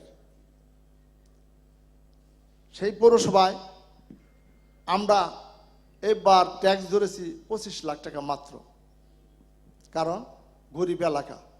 আপনার টোটাল পপুলেশন কত? Because she wanted to know. Population বর্তমানে ছিল 31,000। 31,000। জি। আর আমরা যে কুকম্পোস্টটি করেছি সেই কুকম্পোস্টটি আমরা এখন যে পর্যায়ে নিয়ে গেছি আমাদের সার উৎপাদন হচ্ছে। অথচ আমরা একটা জিনিস করি না, যে কাজটা করলে আমাদের অনেক উপকার হয় সেই কাজগুলি থেকে আমরা বিরত থাকি। বিশেষ করে আমরা যে কুকম্পোস্ট শুরু করেছি, এই কুকম্পোস্টে মানুষের বর্জ্য নিয়ে সার উৎপাদন করছি এবং সে সার আমাদের সখীপুরের কৃষকরা বর্তমানে ব্যবহার করে যাচ্ছে। এই সারের প্রয়োজনীয়তা এতই গুরুত্ব, যে গুরুত্বটুকু আমার মনে হয় আমাদের সরকারিভাবে যদি দেওয়া হয় তাহলে দেশটাকে আরও এগিয়ে নিয়ে সম্ভব হবে। কারণ মাটির উর্বরতা শক্তি বর্তমানে আমাদের 1 পয়েন্টের নিচে চলে গেছে। এই উর্বরতা শক্তি থাকা প্রয়োজন হলো 5%। সেইখানে আমরা যে কুকম্পোস্ট সারটি করেছি এটা পরীক্ষা নিরীক্ষার পর আমাদের সখীপুরের যত কৃষক আছে, এটা একটু টেবিলে দিয়ে দেন, একটু দেখুন সবাই। জি, আমরা কৃষকের মধ্যে বর্তমানে 1 টন সাপ্লাই দিতে পারছি বা 2 টন, কিন্তু আমাদের চাহিদা বর্তমানে আছে 5 টন। এটা কিন্তু আমরা কেবল শুরু করেছি। আমরা মনে করি এই যে সার কারখানা, সারগুলি আমরা করতে যাচ্ছি, আমাদের অর্থনৈতিক অবস্থা কিন্তু ভালো না। আমি নিজের জমি দিয়ে, আমার ব্যক্তিগত জমির উপর কিন্তু এই কুকম্পোস্টটা করেছি। আমি 30% জমি প্রাথমিকভাবে আমি পৌরসভাকে দিয়েছি, সেইখান থেকে কুকম্পোস্টের স্থান নির্ধারণ করে আমরা কাজটি করেছি। আমার একটি ভয় হয়, কারণ আমাদের যারা গরিব পৌরসভা, যে পৌরসভার মধ্যে ধনী মানুষ নাই, ট্যাক্স দিতে পারে না, সেই সকল এলাকায় এত বড় একটা কাজের ঝুঁকি আমি নিয়েছি। আমি শুধু অনুরোধ করতে চাই, এই মুহূর্তে যদি 2-1 বছরের মধ্যে যদি দাতা সংস্থা হাত টেনে সরে যায় তাহলে আমার পক্ষে এই কুকম্পোস্ট চালানো সম্ভব হবে না। যেহেতু আমার নিজের পায়ে দাঁড়াতে আমার একটা চিন্তা চেতনা, আমাদের সকলকে নিয়ে আলাপ আলোচনা করেছি। অন্তত পক্ষে আমি অনুরোধ করব এই কুকম্পোস্টটা আরও 5টি বছর আমাকে যোগান দেওয়ার জন্য, আমাকে টিকে রাখার জন্য বিভিন্ন এনজিও, বিভিন্ন দাতা সংস্থার প্রতি আমি আহ্বান জানাচ্ছি। সরকারিভাবে যদি এই কারখানাগুলি, সার কারখানা বা যে সকল জিনিসগুলি নিত্য প্রয়োজন, এই কাজগুলি যদি সরকার একটা উদ্যোগ নিয়ে আমাদের সহযোগিতা না করে, শুধু আমার পৌরসভা না, সিটি কর্পোরেশন বাদে যে সকল পৌরসভাগুলি আছে সেই সকল পৌরসভায় এখন বর্তমানে বেতন দেওয়া নিয়ে হিমশিম খাচ্ছি। কারণ বেতনটা 2বার বেড়ে গেছে, ডাবল বেতন হয়েছে। আমরা কিন্তু অনেক মাসে অনেক পৌরসভায় আমরা বেতন দিতে পারি না, আমাদের কম পড়ে। যখানে বেতন দিতে পারি না, নিত্য প্রয়োজনীয় যে কাজগুলি করতে পারি না, এই যে কুকম্পোস্টটা পরিচালনা করতে যাচ্ছি, এখানে যে ব্যয়বহুল যে রাস্তাঘাটগুলি করতে হয়, আমার জঙ্গল এলাকায় একটা বন এলাকায় কিন্তু এই কাজটা করেছি আমি, সেইখানে যাওয়ার পর্যন্ত এই পর্যন্ত একটা রাস্তা আমি পূর্ণাঙ্গ করতে পারি নাই। কাজে আমার অনুরোধ সরকারের কাছে আপনাদের মাধ্যমে এই সকল প্রকল্প যে সকল জায়গায় নেওয়া হচ্ছে সেই সকল জায়গায় যেন সরকার একটু সহযোগিতা করে, আর যারা যাচা সংস্থা তারা যেন আমাদের প্রতি একটু আন্তরিকতাভাবে এই সকল বিষয়ে আমাদের সহযোগিতা করে। আমাদের এই কুকম্পোস্টে আরেকটি কথা বলতে হয়, একটু আমরা তাড়াতাড়ি শেষ করবেন। হ্যাঁ, আমরা কি কাজ করি, স্বাস্থ্যসম্মত টয়লেট ব্যবহার করি, কিন্তু যখন আমাদের ট্যাঙ্কি ভরে যায় ময়লাটা নিয়ে খোলা জায়গায় ফেলাই। স্বাস্থ্যসম্মত টয়লেট করলাম আর ময়লাটা নিয়ে খোলা জায়গায় ফেললাম, তাহলে তো দুইটা এক হইল না। এখন আমার সখীপুর আমরা যারা করছি সাথে এই ময়লাগুলি আমরা কুকম্পোস্টে নিচ্ছি, বাসাবাড়ির ময়লাগুলি আমরা নিচ্ছি, কিন্তু আমাদের মানুষের মধ্যে এই যে ময়লাটা পরিষ্কার করলে তার কিছু বিনিময় দিতে হবে সেটাও মন মানসিকতা এখনো সৃষ্টি হয় নাই। বাসাবাড়ির থেকে ময়লা নিলে তার জন্য কিছু কষ্ট দিতে হবে সে মন মানসিকতা সৃষ্টি হয় নাই। তা আমরা চেষ্টা করছি তাদের মন মানসিকতা সৃষ্টি করে আমাদের কুকম্পোস্টটা যেন স্থায়িত্বশীল হয় তার জন্য।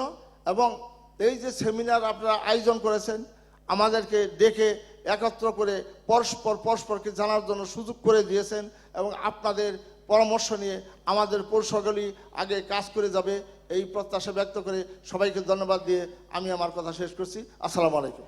Thank you. Thank you. So let me summarize very briefly the main points that the plan that they have developed is co-compost, that is with fecal matters, the household and vegetable waste from the markets are being used for fertilizer purposes, production purposes. The business model is yet to become self-reliant. So what he is emphasizing is that even the household for solid waste collection and transporting it to the plant, they are not paying enough, and awareness level work needs to be done. The second point, in order to become self-reliant on the business model, he will be needing another 4 or 5 years time. So during that period, some form of subsidy needs to be given either by the state parties or by the development partners so that it becomes self-reliant. So, and he also mentioned about number of regulatory impediments, like although they are being called as autonomous body, but just to appoint or purchase anything major, they need to collect formal endorsement from the ministry. So, and in the recent past, the salary has been doubled of all the government officials and the staff, and the taxation remains more or less the same, and it becomes extremely difficult for municipalities to manage the staff pool that they have. But the main message that he wants to communicate that the business model is yet to be made self-sufficient, and certain lag time will be required to make it happen. So thanks a lot, Mayor Hanif. আমরা আর বোধহয় প্রশ্ন নিতে পারবো না, because I kept Professor Alamgir, the Vice Chancellor of Kuwait, as the last speaker, because with his wealth of knowledge he can summarize all the discussions as well as also give the unaddressed question that people asked. So, and after that I will give 1 minute to each of the, or 2 minutes to each of the presenters if they have anything. So Professor Alamgir first, and then we'll wrap up.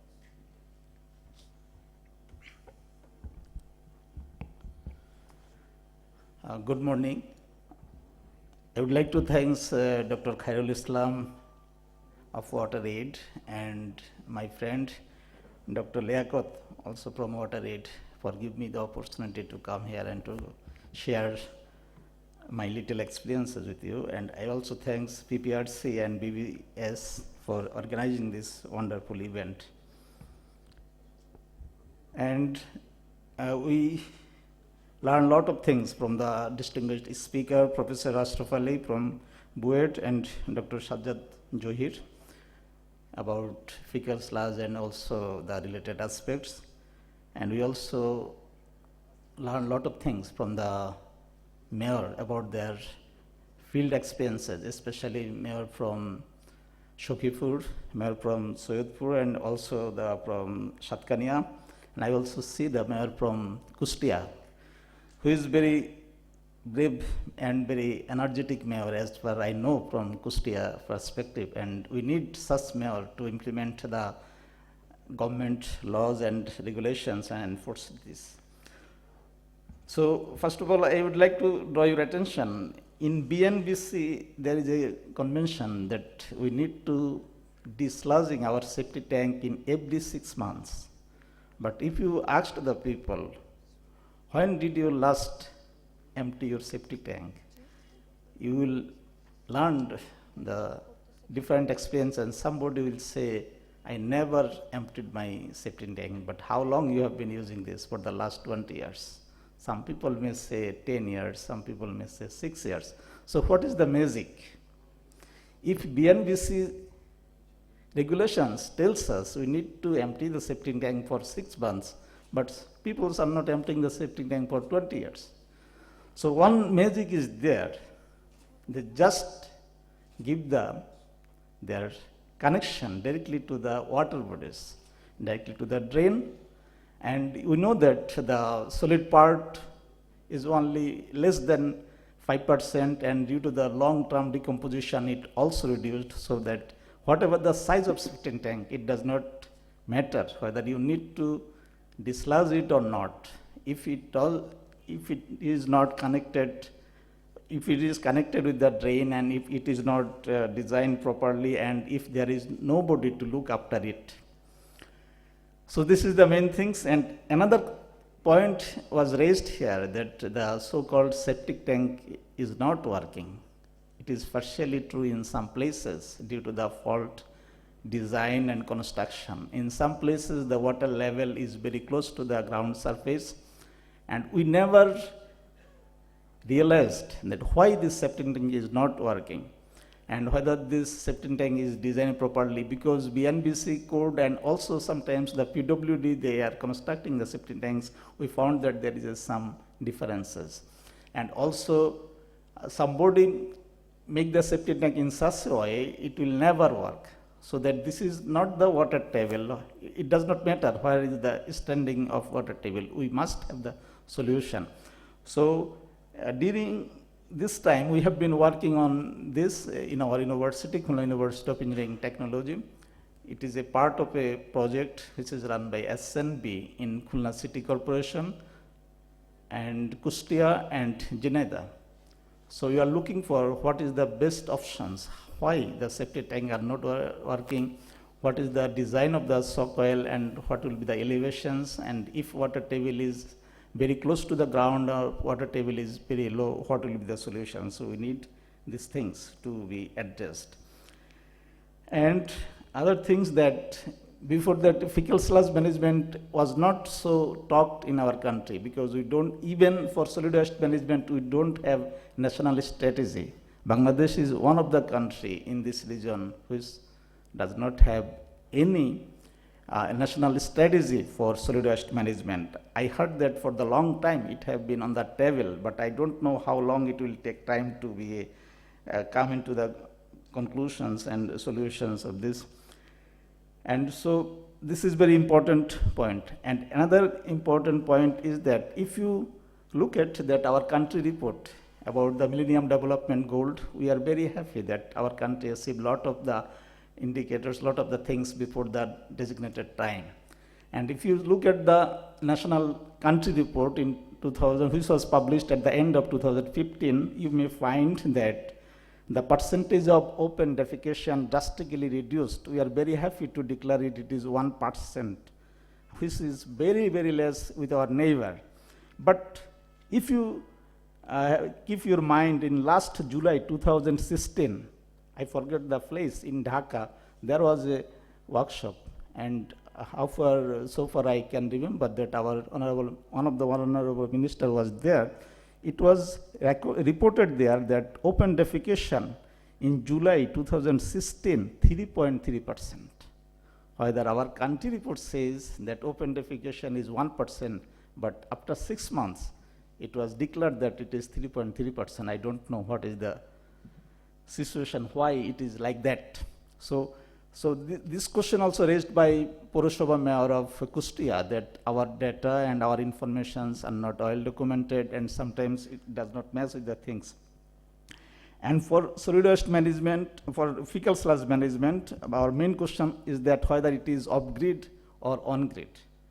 And we have the experience only the 20% coverage of Dhaka city, and it is long ago, but after that, there was no sewerage system developed in any of the cities of Bangladesh. Now we have to realize that why it is not developed.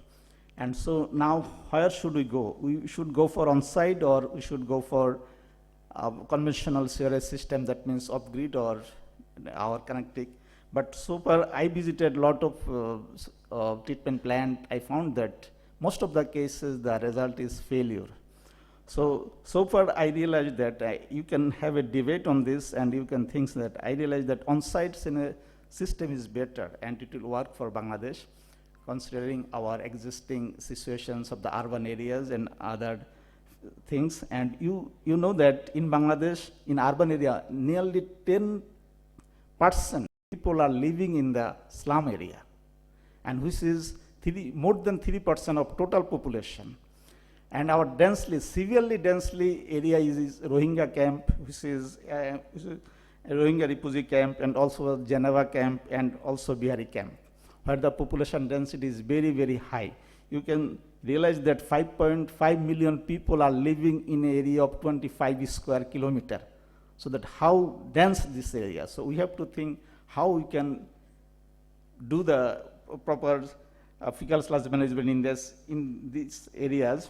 So this is very important. And what it was also mentioned in previously that at present our fecal sludge management in such a way only we can claim that 2% is safely managed and 98% is not the properly managed, and also the collected waste. And you can see that you are collecting the waste from the septic tank using the Bekuta from city corporation or city authority or Purushoba, or even from the private sector. In Khulna city, there is 3 sector is working, completely private sector, that means informal, and also informal sector, and also the city corporations. The price for the city corporation is higher. But after collection, where this sludge goes, whether it is going to the proper places or not, and designated places or not. And it was mentioned already that if 5 cubic meters fecal sludge is disposed in a natural stream, it is just equivalent to the 5,000 people are going for open defecation. So we have to think about this. And from my point of view, that the capacity of the city authority and capacity of the Purushoba and the economical capacity of the Purushoba is not the main drawbacks. Main drawbacks is the initiatives. We need the bold initiatives, and also another things, the behavioral change. The behavioral change of the people is required. People are constructing a house at the cost of 3 crore taka, but he is not constructing the proper septic tank. We are in a charge to investigate the size of the septic tank, other things. Then our student went in a house, 5-story house, then they could not open the septic tank because that house owner constructed the septic tank in such a way it is also sealed from the top. Even there is no vent, and it is, then we requested his son, because he was also a graduate from Chuet, and one of my students' friends, so he requested his father and cut that septic tank top, then the fecal sludge was dislodged. So this is the things that our people are not aware of this, so we need a massive awareness campaign, and also how the people will change the behavior. And we cannot stop the dislodging from the septic tank to the natural streams, because if you stop this, city corporation or Purushoba does not have the capacity for dislodging all this. If they have the Bekutak, but where they will store that sludges? They need a designated places, and they need a treatment options. And another things that it has a very lucrative, because we can go for the reuse or byproduct. For example, co-composting. One of the co-compost plant, one of the oldest co-compost plants so far I know in Kustia Purushoba, It was constructed 6 or 7 years before, but there was a lot of drawbacks in this plant also. Now, with the help of the SNB, we have been studying on this compost plant, and we don't know still that what is the actual proportion for municipal solid waste and also the fecal sludge and other things. So another things is that whether we can use that byproduct without any challenge. My answer is that no. It has a lot of benefits, but this is not the riskless. This is just like driving a car. We can reach the designated places very quickly, but there is a risk. So we have to investigate the results, and we have to increase the quality of the compost, and definitely it has a benefit. And another thing is that whatever the reasons, it was cited by Sukhipur Purosabha Mayor. My experience is that most of the compost plant failed, which was constructed, operated by the donor agencies fund. After the fund was over, then nobody is taking care of that compost plant. So whatever the plant, it should be owned by someone who will construct it, who will operate it, who will go for the marketing his product. So another thing is that there is a regulations problem also. You cannot sell the compost in the market. You need to get the permission from the ministry, and you need to get their license. Whatever the results, if the persons does not agree with you, there may be something behind the scene. You will not get the license to sell your compost. I know that some of the compost plant was closed due to that reason, because it did not sustain. So we have to think all these things.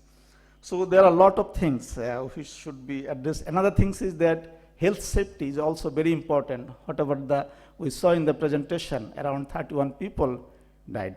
Because if they are not go for any training, that means the people who are dislodging, they will not use any preventive clothes or preventive gloves and other things. So we need to change their behavior, and we have to ask them, and we have to give for training.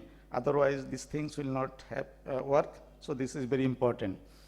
So I think I talked a lot. So still there are a lot of things which I could not address, and maybe other panelists or the speakers, they will give that answer in their concluding remarks. So once again, thank you very much for inviting me and to give me the opportunity to talk in front of you. See you next time. Thank you so much. Yeah, I'm getting signal that we need to wind up this session very quickly. So in next 2-3 minutes, we'll wind up. But as I said, I mean, if the presenter have anything pressing, they can respond. So Sajjad bhai, I mean, just 1 minute, yeah. Thank you. First thing is, I think the mega infrastructure and the environment that the government and rest of the society provide, to which we actually respond, individual households, and then the community level. That is something to be taken into account. Second is, fecal sludge management is under the urban waste management, if we talk about the urban areas, which should be under the urban planning in broadly. Without that, the broader context to deal with fecal sludge management will be, wasting a lot of efforts and money. And third is, broadly, we recognize that the technology, funding, and management are all interlinked. And my understanding, especially hearing the last speaker, there is a lack of adequate, understanding and lesson drawing from those of the septic tank. I mean, what has actually gone wrong and how do we proceed? This is what takes me back to the thing I was raising about how we think. And if we start to think in terms of when the fund and who is providing the fund, if that's the way our technocrats also start to think that way, then we are into trouble. Finally, one little suggestion is, I think if the value of the byproduct can be increased, then the prospect of a viable business plan exists. And my understanding is focusing only on fertilizer is not adequate. We have to think about electricity and other things. Thank you very much. Thank you. Yeah, I don't think I will try to summarize, but I would like to pose a few recommendations which came out from the discussion, which is we realize that there are needs for further, experimentation, trial and error, and a few refinement of the plans. So I would request, and there are also requests for scaling up. So since the former project director of DPH is here, and I know, I mean, unless DPH takes up a project, probably the mega scale will not come. So I'll request DPH to come up with another project where institutions like BUET, KUET, CHUET, different technical universities can be the knowledge partner where some of this refinement can be brought in. And sure. না আমি একটু অন্য সাইডে কথা বলতে চাচ্ছি, আমি বাংলাই বলি, বেটার স্পিকিং বাংলা। আমার কাছে যেটা মনে হয়েছে যে সবচেয়ে গুরুত্বপূর্ণ যে আমি আমার চাকরি জীবনের অধিকাংশ সময় মাননীয় মেয়র মহোদয়ের সাথেই কাজ করেছি, অধিকাংশ সময় কুষ্টিয়ার মেয়র মহোদয় আনোয়ারুল সাহেব আমার চাকরি জীবনের শুরু থেকে উনি আমাকে চিনে, আমাকে অত্যন্ত স্নেহ করে। আমার কাছে যেটা মনে হয়েছে, আমরা ওয়াটার ট্যাঙ্কি করি বা ট্রিটমেন্ট প্ল্যান্টই করি বা FSM করি, সাস্টেনেবিলিটি ইজ দ্য ফার্স্ট, আমি মনে করি প্রিরিকুইজিট। কারণ এই যে আমি দেখি যখন আমি রংপুরের দিকে যাই, বিভিন্ন জায়গায় যাই, প্রায় প্রতিটি জায়গায় আমার কাজ করার সৌভাগ্য হয়েছে। খুবই ভালো লাগে যখন দেখি জিনিসগুলি চলছে, আর যখন খুবই খারাপ লাগে এর মাঝে যখন দেখি যে জিনিসগুলি টোটালি মানে কাজ করতেছে না, তখন মানে নিজে খুব কষ্ট লাগে। তা আমি খালি একটু, আমি এক্সপার্ট না কিছু না, আমি শুধু একটুকুই বলছি, আমরা যেটাই তৈরি করি মাননীয় মেয়র মহোদয়ের কাছে ড্রাইভিং ফোর্স, যে যত বড় এক্সপার্টই আসুক, মেয়র মহোদয়ের কাছে যদি ইনিশিয়েটিভ নেয়, আমি মনে করি যে কোনো এই ফেকালচার ম্যানেজমেন্টই বলুক, ট্রিটমেন্ট প্ল্যানটি বলুক, বা যে সব কিছু সাকসেসফুল হবে। এটা আমার অভিজ্ঞতা থেকে বলছি। Thank you. And the second recommendation, which is the institutional regulatory framework, which is under the process of approval in the ministry, needs to be operationalized. But I mean, this is another request to Sajjad Johir and economists group, which is the business model that we are preparing. We are not showing the cost or the investment that we do on creating public goods and positive externalities. If we just go by revenue and expenditure kind of model, these models will never be sustainable. But the value of the positive externalities has to be factored in those calculations.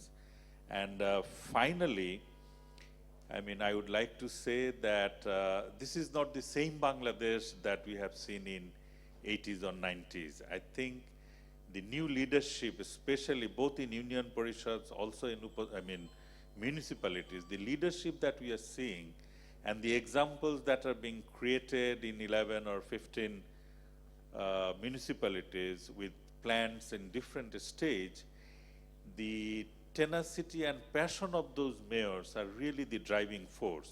So as you have mentioned about Kustia, we mentioned about Shokhipur or Soyotpur, and another example at the rear end of this hall, which Dhaka Wasa couldn't do, but the mayor of Paik Gacha could introduce, the progressive tariff in water tariff collection, where poor people pay less and those who are richer and those who use more pay more. So these are the mayors who are creating this kind of examples. It's time that the academic community, the knowledge partners contributes in their refinement, and the development partners and the state parties really support these mayors for the long run, so that a real safe sanitation takes place in Bangladesh and a healthy Bangladesh really prospers in the coming days. And the leadership lies with the mayor. The way it attributes to the urban poverty, we have listened to those. Now we really look forward to a bright future under your leadership and collaboration of all the stakeholders. So with those few words, I would like to conclude this session. Tea has been served outside, so grab your tea. And in the next session, the urban health will take place here, and the social protection will take place in level 4. So thank you for your patience, hearing, and participation. Thank you.